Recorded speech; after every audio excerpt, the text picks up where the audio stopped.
urambariki kubonane urambariki ngo mama urambariki kubonane nambara umushanana urambariki musaza nambara mfata gakoni urambariki mukobwa nambara umwenda werate murambariki ngo mwese bonane bonane yego yego ye bonane bonane bonane yego yego y'umwaka muhire. Mama wanjye muto yari afite itorero na n'ubu simerewe neza pe kandi abantu bakunda indirimbo zacu mutekerezaho najya kunywa icyayi nacyo kikanga nkahitamo kujya mu kabari ngo mfata agacupa mbashe gusinzira. Hey wow. Nini cyambere ni inshuti ya ariko si umugore wanjye twigeze dukundana iby'ubushuti ariko mwarabyaranye. Oya ntabwo twabyaranye ariko ntabwo twari kubyarana tutaryamanye.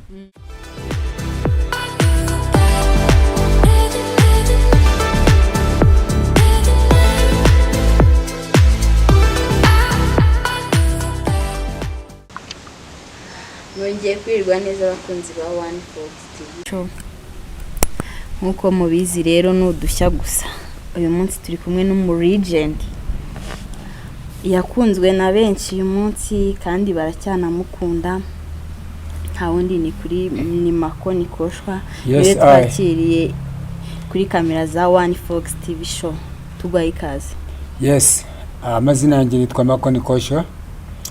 Mbaze suze cyane cyangwa nabari bukurikira iki kiganiro abashimiye cyane abo One Fox TV show kuba bampisemo bakaza kwa nabo ikiganiro baje gusuhuza abanyarwanda mwese na buri muntu wese uribona ikiganiro kabisa. Turi kumwe 100% kandi abashuje cyane.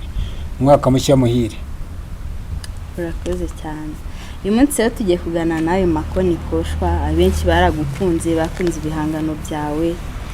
Uri mu baregend bagize icyo batanga ku muziki nyarwanda hano mu Rwanda.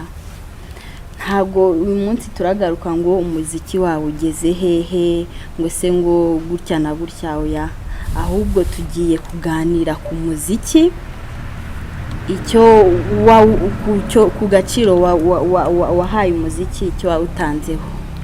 Ya urakoze cyane. Icyo navuga kuri icyo ngewe hari icyo natanze ku banyarwanda na n'ubu nkigitanga. Icya mbere nuko nitaga cyane cyangwa ndakita cyane kurimba ku bintu biri mu society y'abanyarwanda cyangwa abanyarwanda rusange, kurimba ibintu bireba abanyarwanda kuko dore iyo uririmba ibintu bireba muri society ukomokamo bituma ugira umwimerere wa lyrics ubukozi kuko uririmba ku bintu bihari n'ibyo uzi. Ubwo icyo navuga natanze cyane music yanjye yabaye cyane ikintu kiza ku baturarwanda cyangwa no ku banyarwanda aho bari bose kuko kenshi narimbaga ku bintu cyangwa na n'ubu nkirimba ku bintu bireba umunyarwanda mateka n'ejo hazaza n'ibihari. Ubwo icyo cyarafashije cyane ibihangano byanjye kuba bikundwa cyane na benshi na n'ubu benshi bambaza Mako zongera yari dusorera ingoma kubera ikibazo cya covid ntabwo nshoboye kubasubiza ku muvuduko nkuko bimbazwa ariko bitavuze ko nta bihangano mfite. Ubwo rero ngiwe umusanzu wanjye muri music wabaye umusanzu ukomeye cyane kandi na n'ubu nyikomeza. Ubwo mbaje kubwira ko icyo nabonye hari umusanzu natanze mu bihangano byanjye ariko cyane muri lyrics zanjye. Yego. Ubwo rero nka Makoni Koshwa nishimiye cyane ko mbaje icyo kintu. Music ivutse byinshi ku buzima bw'abantu cyane umuhanzi umusitari kuri society ukomokamo cyangwa mu gihugu cyawe n'abantu muhuje igihugu cyangwa muhuje umuco. Ya icyo kibazo ndumva ko music yanjye yabaye ikintu cyiza cyane kandi wikikira ikintu cyiza. Ya ndashaka turebere hamwe ku rugendo rw'umuziki. Ese Mako nk'umuregend nyine watubwira muri make music ivuze iki? Music is life. Muziki ni ubuzima. Music ni ishuri. Music ivana abantu mu bwigunge. Music iributsa, irigisha, irakumbuza, irabyinisha, irasimbutsa, ikoresha siporo, ahantu hose music iri ahantu hose. Music yigisha Imana, music yigisha kubana, music yigisha kuba ijisho rya rubanda rugufi, kuvuga ibintu wenda bitameze neza cyangwa kwibutsa abantu aho baba barimo kuyoba, ukabibutsa. Ubundi music ukozina neza kumbaza icyo kintu. Music tuyikoresha kugira ngo ufashe abantu. Hari ubwo abantu baba bibeshye mu bintu wenda bakagenda n'ibintu byamva amahanga, ariko ukabibutsa, hey guys, twebwe tumeze gutya, tuteye gutya, tugenda gutya, twitwara gutya. So music ikivuze ni inyigisho, ni ubuzima, na buri kimwe cyose, kuko music uyisanga ibintu byose ni hake cyane, cyetse abantu batazi gufata umwanya gutekereza. Music urumva no mu ijuru habayeho kuririmba mwitangirira, na buri hantu ujya haba kuririmba, haba mu rusengero, haba mu gushyingura, haba ahari umuntu witabye Imana. Music everywhere is music. Music ni ubuzima, ni akazi keza. Nubwo duhura n'ingorane nyinshi cyane, gusanga abantu batazi agaciro ka music, batazi na musician agaciro aba afite kugira ngo ashobore kuyobora abantu ku bintu nyabyo, no kuba abantu babereye igihugu. Kenshi usanga abantu bamwe bari mu myanya imwe batabiha agaciro, ugasanga ibyo yize yuva ko ari byo bintu bituma igihugu kibaho. Music ni ikintu cy'ingenzi cyane mu gihugu icyo ari cyo cyose. Ntabwo hano urugero nka Jamaica ni igihugu cyagize kwamamara kubera music. Kandi music muri Jamaica yinjiza amafaranga menshi. Ni nk'ubu ngubu Nigeria, imisoro ya music ni myinshi cyane mu gihugu cya Nigeria. So music ni industry nini cyane. Gusa abatabizi, abadafata abantu babizi ngo babigishe, n'ababiyobora batabizi bumva bashaka kuyobora music mu buryo nk'ibindi uko biyoborwa. Music ni inyigisho, music ni buri kimwe cyose. Urakoze cyane. Twavuga ko buri muntu agira role model. Ese Makoni Koshwa niba atari ibanga, ninde waguhaye inspiration zo kugira igitekerezo cya kugira ngo uhitemo kuba umuhanzi? Je kuba umuhanzi ntabwo nabihisemo. No, je kuva ndi umwana nakunze music ko nayiyumvagamo, kuko no mu rugo iwacu ikintu nakivuze kenshi, aho nakuriye, aho navukiye mu cyaro mu gihugu cya Uganda. Mama wanjye muto yari afite itorero, ariko umuntu watumye nkunda music cyangwa nibuka nkumva ntangira numvaga nifuza kuba nkawe, yari n'umuhanzi wo mu cyaro bamwitaga Tom Sangi. Ari umuntu ucuranga gita, gendana na gita, agacuranga ku bari hehe, yarazi cyane gucuranga ubuntu buryoshye. Muri iyo myaka numvaga ari ibintu byiza, nifuje kuba umuhanzi. Rero ngiye nkura nasanze urwego nararurenze, kandi nsanga ngiye umbaje ikibazo sinyisubiza gutyo kenshi ko ntibambaza gutyo, ariko yitwa Tom Sange. Ni umuntu ngiye nari umwana, we yari umusore. Ntabwo yabaye n'umuhanzi ukomeye. Bo niwe wabanje kunkundisha music. Niwe role model wawe? Yeah. None se kuri ubu ngubu urakuze, ubaye umuhanzi w'icyamamare, indirimbo zawe zigeze kure, ni iki wishimira kuri ubu? Nishimira byose, ko music yangize uwundi we. Music yatumye namamara nyine nk'uko bivuze. Music yatumye music yangira ku bantu benshi, bamwe banayikoresha mu guhindura ubuzima bwabo. Hari ibintu bimwe dufata nko kuba twarabangamiwe music, kuba tudafite rights zacu ngo dusanzwe tubyigishwa, kuba tubona reality zacu cyangwa inyungu ziva mu bihangano byacu. Hari abantu bagurishije amasede, hari abagurishaga music zacu ku makaseti ko twatangiye imbereho, na no music zacu zazikoreshwa. Ni ukuvuga wari umusanzu ukomeye cyane, no gusa kubona utanga ikintu abantu bose bakacyakira. Tuvuge nk'indirimbo yanjye ya Bonane, so kwishimira, sinazana kabaro ibyo ntayibonyemo, ariko nishimiye ibyo yagejeje ku bantu. Kuko je nishimira cyane kumva ko igikorwa cyanjye abaturage kibagiraho ingaruka nziza, kikabashimisha. Kubona gusa abantu baguruka bakabyina Bonane ari benshi bakagihurizaho, kuri je icyo ni ikintu cy'ingenzi cyane, gifite agaciro gakomeye. Ariko kujya kuvuga ibijyanye n'imitungo yanjye ndumva bitari ngombwa. Icyo gusa icyo numva music yanjye yagize umumaro munini cyane ku buzima bw'abantu. Kandi nagasabiye cyane n'undi muhanzi wari we wese kumva ko yajya akora indirimbo zigira ingaruka nziza ku banyarwanda, kuko kubaka society bisaba n'abahanzi kubigiramo uruhare. Abantu abafite roho mbi, abafite imitima irimo imikanyararo bikavamo kubera music. Twubake society, twubaka abantu beza dukoresha music yacu, kandi twibutse n'ibitagenda neza dukoresha music, kandi tubivuge mu nabi ahubwo mu buryo bwubaka. Music yanjye kabisa kurye n'ubukire cyane, ni ikintu cy'ingenzi. Urakoze. Ese tutaragira kure waduhaye akapera kuri iyo ndirimbo yawe? Ukoze neza kuko icyo ni ikintu kindimo, si ikintu njya gutira. Ni indirimbo y'ushaka cyane ko turi mu mwaka mushya, waturimbira ndirimbo y'umwaka mushya yitwa Bonane. Ubwo ndasaba n'abarimo kutureba katuririmba nubwo dufatiranye, ariko turagerageza. Mbibarize urambara iki ku Bonane, urambara iki ngo mama, urambara iki ku Bonane, ndambara umushanana, urambara iki musaza, ndambara mfata gakoni, urambara iki mukobwa, ndambara umwenda werate, murambara iki ngo mwese Bonane, Bonane, yego yego ye Bonane, Bonane, Bonane, yego yego y'umwaka muhire. Sishoboye gukomeza kuyirimba nkuko nayirimbye, gusa nshatse kwibutsa abantu ko turi mu bihe bya Bonane, kandi nkaba nishimiye cyane. Is it One Fox TV? I'm happy to be with you guys. Ubwo Bonane yo tugeze kuba saporingiraho, tukagira mutekerezaho, najya kunywa icyayi nacyo kikanga, nkahitamo kujya mu kabari ngo mfata agacupa mbashe gusinzira. Makozi ko nari nagiye muri mood. Ntujyanywe no mood kuko mood we create mood. Ako izo ndirimbo zawe n'abana barazikunda.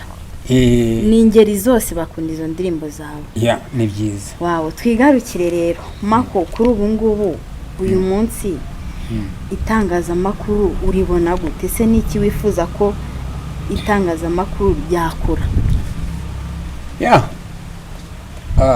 Gusa icyo navuga itangazamakuru ko ndibona harimo iterambere, kandi rigaragara ko kenshi ikintu kimaze kuba buri muntu afite access kuri icyo kintu, bigenda byishyira mu murongo. Ubwo hakashobora kuvamo abanyamakuru b'abanyamwuga, kuko mbere urabona abanyamakuru babaga bake, ugasanga bamwe bararenga ku nshingano zabo, akumva ko hari icyo agusaba kugira ngo agutangaze. Ariko ikiza cy'iterambere, abo banyamakuru ni benshi, ni ukuvuga abantu bazajya bareba umunyamakuru wabikoze kinyamwuga. Urabona bizamo n'itiku kuko ari benshi, ariko n'itiku riraza gucika kuko araza kuba babikora nyabyo. Ubwo n'itiku ricike.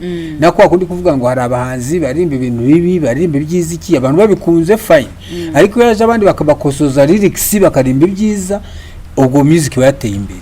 N'icyo ndi kubona itangazamakuru gutera imbere, kuko abanyamakuru benshi bashobora gukoresha ubumenyi bwabo. Icya kabiri no gukora ibibarimo bidashingiye cyane ku mategeko y'abakoresha. Itangazamakuru y'ubu ngubu ni ryiza ko n'umuntu ushobora kuryikorera. Urakoze cyane. Ese ni iki wavuga ku muhanzi Rafiki Chogasta? Amuvuga iki Rafiki? Icyo ntabwo nagifata nko mu kibazo, ahubwo nagifata nko kumuvugaho. Rafiki we yavutse ari dancehall star. Is a dancehall musician. Ariko wenda nuko twegwe hano dancehall ntabwo abantu bari kuyireba cyane no kwiha agaciro cyane.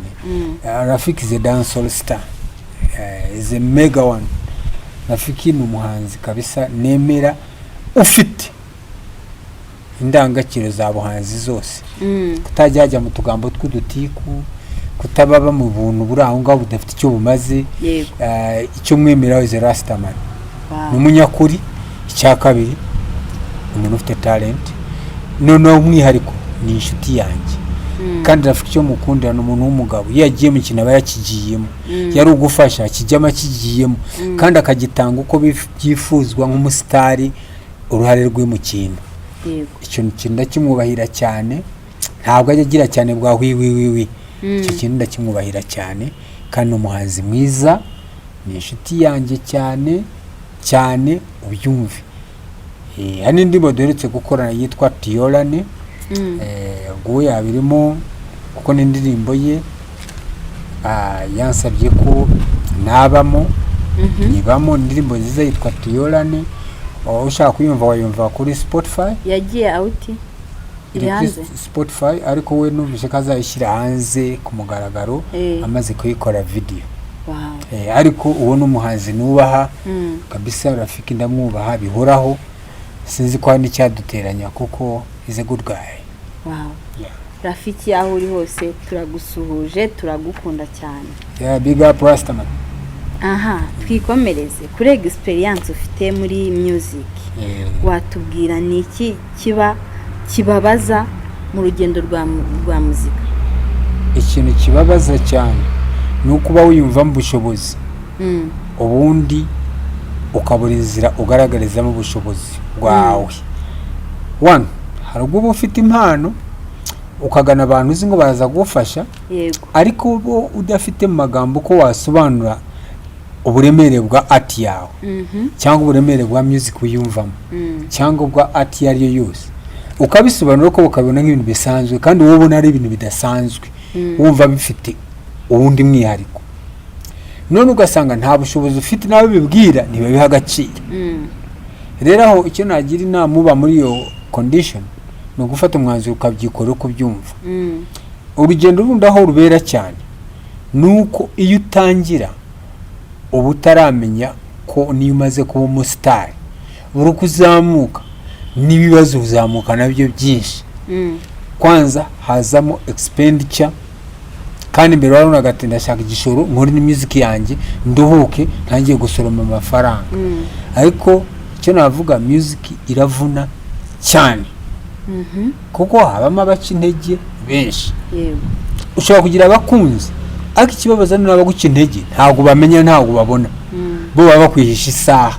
Bashobora kuba hafi kuba kure, umuntu ashobora kujya n'ahantu agasanga bacuranga indi akavuga namo izi music se urumva ibintu agashyiramo iyindi mukuri iyashyizemo niyigezweho. Ariko yawe uri gutangira kweseya izizaza nyuma zishobora kuba zunganira iyo zirenze. Sasa hari umuntu we ushaka izo final product ataguhaye umwanya.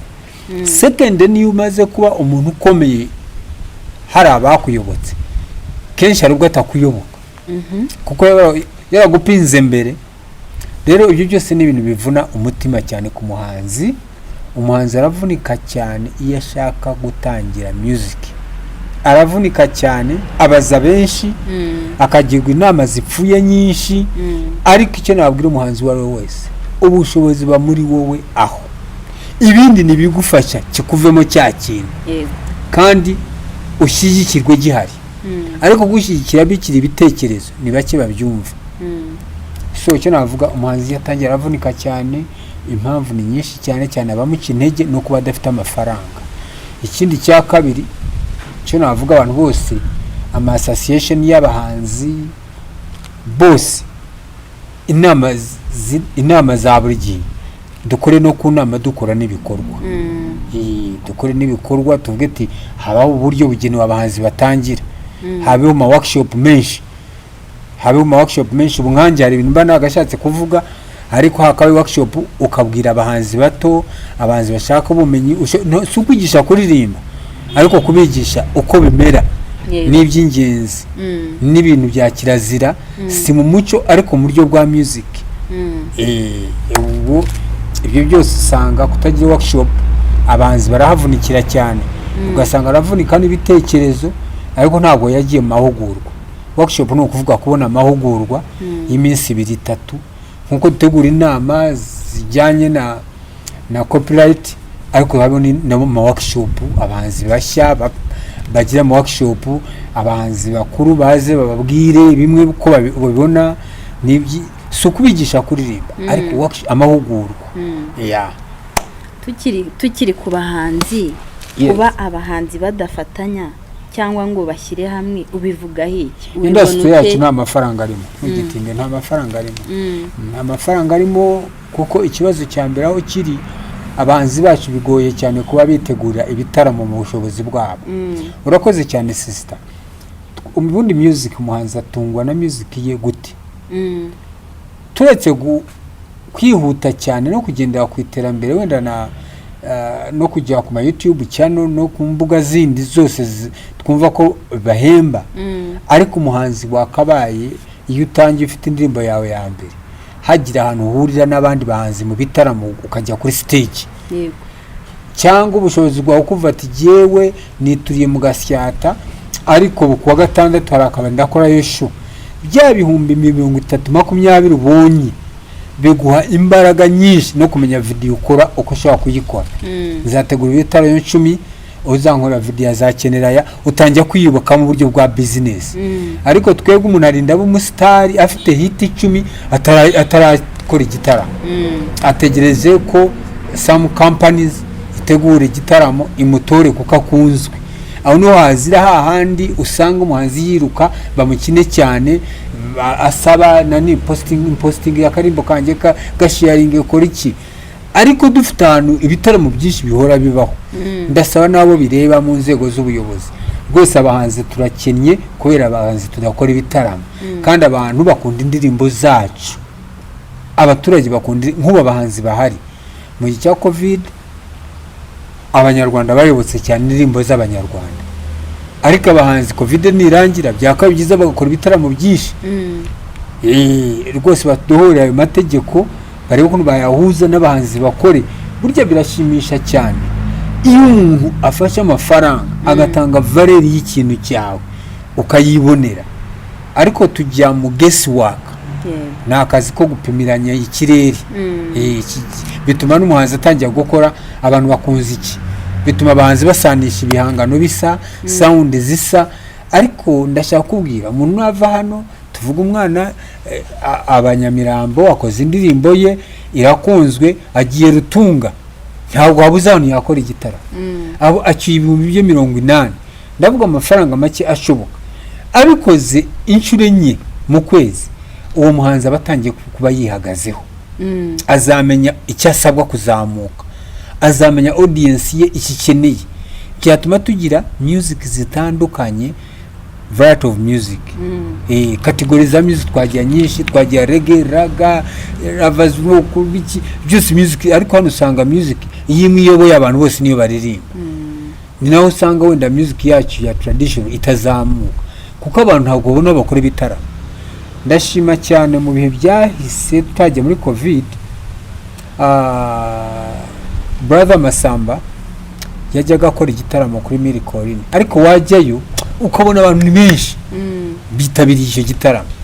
Ariko noneho ibitaramo byinshi twebwe usanga hari amategeko kuntu adaha abahanzi ako ka respect ko gukora ibitaramo mu bushobozi bwabo. Twese tuzakora ibitaramo hariya kuri stade, ntabwo twese twajya kuri arena, ntitwajya hariya ku mujyi wa Kigali, ntitwajya Serena, kandi n'abantu badafite ubushobozi bujyayo bakeneye kubona izo ndirimbo. Urarebira post hariya post hari 2009 bari abantu twagiye nabo iburasirazuba. Hari ibitaramo byujuje abantu nka Mimuri, ubona abantu bakeneye concert.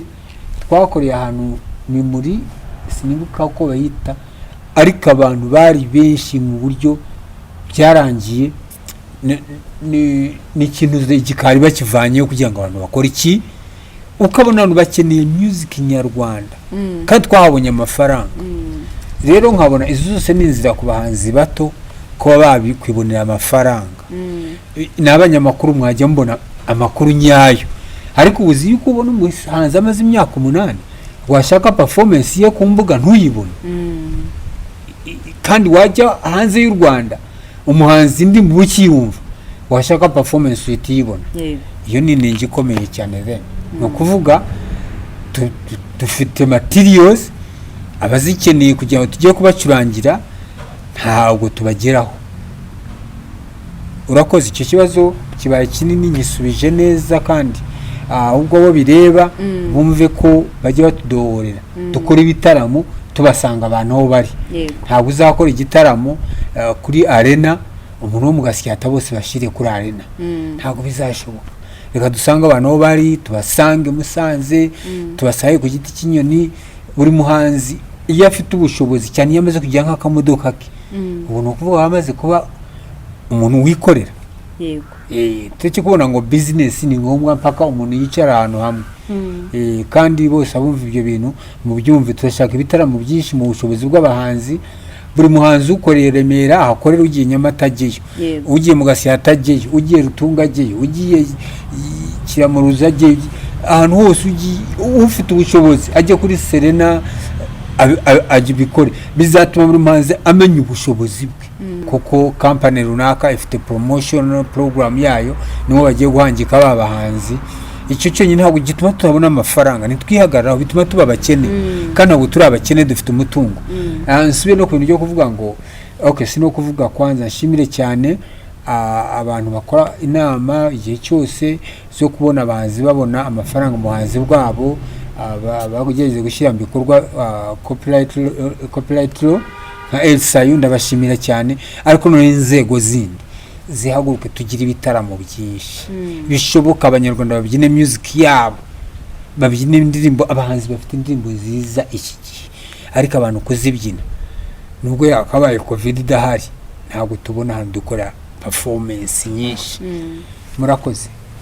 Wow. Mako, kuri uyu munsi ubuzima butwerekeza aho bushatse. Tujyana aho bushatse. Kuri wowe ubuzima bwakwigishije iki? No kwihanganira ibihe. Ubuzima no kwihanganira ibihe. Na n'ubu simerewe neza pe, ariko yumva ubona ameze neza, ariko no kwihanganira ibihe. Tusa naho tugana ku musozo.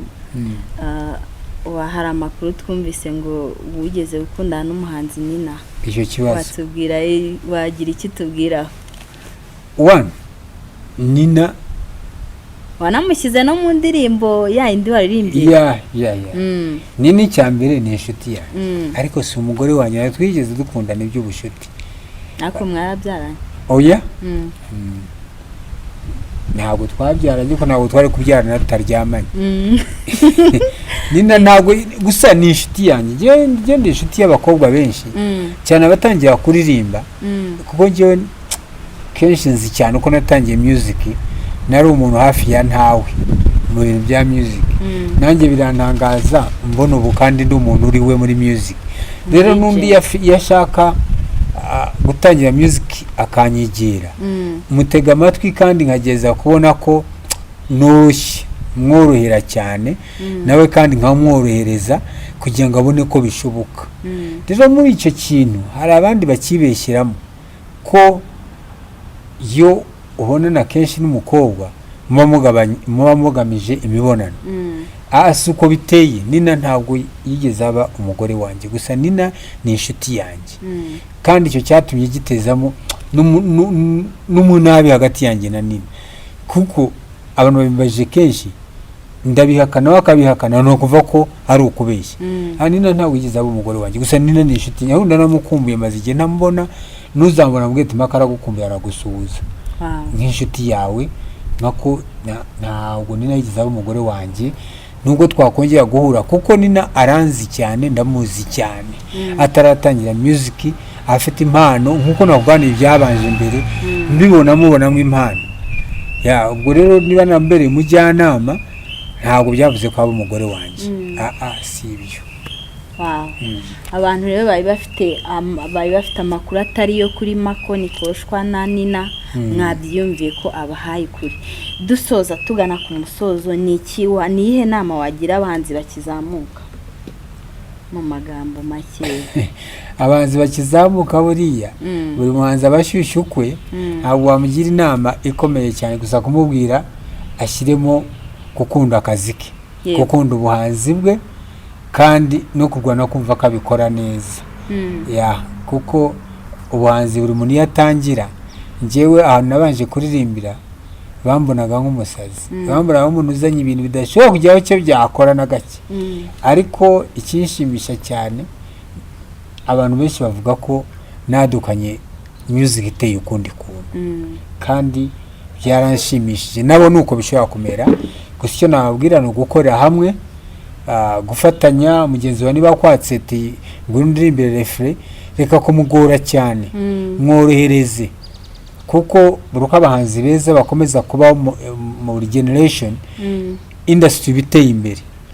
Kuko ngiye nshaka kuba ntari gukora, ariko ko baririmba ibihangano byiza, abanyarwanda bakunda music nyarwanda. Nanjye ejo nkoze indirimbo nziza, yengiye gukora igitaramo, usanga abanyarwanda bakunda music nyarwanda. No kuvuga abantu bamaze guha agaciro industry ya music, bakaza bakareba music. Rero abahanzi bakiri bato mukora ibintu biririyo, kandi mutanga ubushobozi bwanyu n'ubumenyi bwanyu, mukunda akazi kanyu, buri muntu abikore nk'uko byumva ari byiza.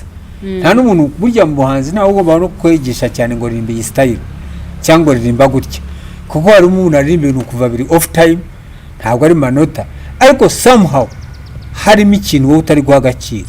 Ejo akaza kubikora neza, bikavamo ikintu cyiza. Music ni ikintu kitagira guideline, kuvuga ngo ngomba kugenda gutya.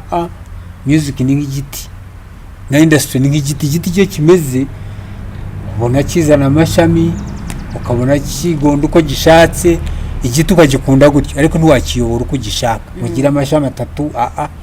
So urakoze cyane abahanzi bakiri bato kabisa, abahanzi cyane cyane bari gukora, murakora akazi keza kandi ndabubaha. Ikindi kintu gihari, muri ibintu nyabyo, muri ibintu bibavamo bibarimo.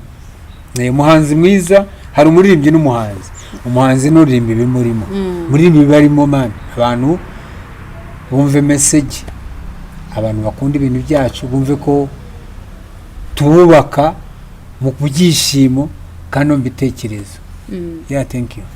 Urakoze cyane. Rero bakunzi ba One Fox TV show, mwabyiyumviye, mwari mwadutumye kubazanira Makoni Koshwa, atubwiye ubuzima bwe, atubwiye ku bijyanye na music industry yo mu Rwanda.